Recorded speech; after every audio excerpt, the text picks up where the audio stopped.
Почитувани сограѓани, неспособноста на локалната власт, предводена од градоначалникот Борче Јовчевски, да ги реализира не само собствените, туку и наследените проекти достигна алармантни размери.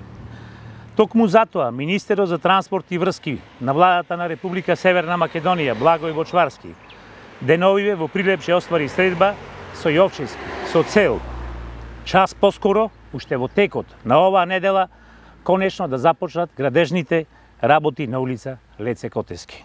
Да подсетиме, станува збор за проект за изградба и реконструкција на влезот во Прилеп од страната на Крушево, во должина од 2 километра, со средства од Министерството за транспорт и врски преку Светска банка во висина од 1 милион евра. Единствената причина поради која реконструкцијата на Леце Котески доцни повеќе од една година е неспособноста на актуелниот прилепски градоначалник и од него инсталираната паралелна општинска администрација да ги решава проблемите на граѓаните.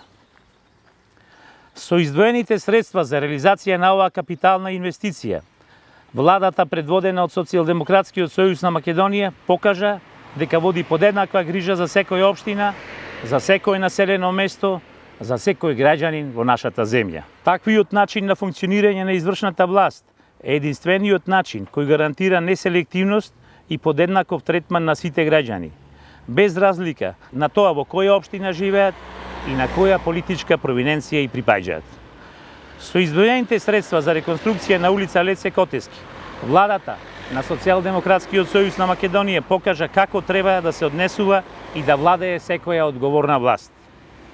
Ова и секоја идна, која својот легитимитет го базира на основа на искажаната волја, но истовремено и на барањата и потребите на секој граѓанин во нашата држава. Ви благодарам.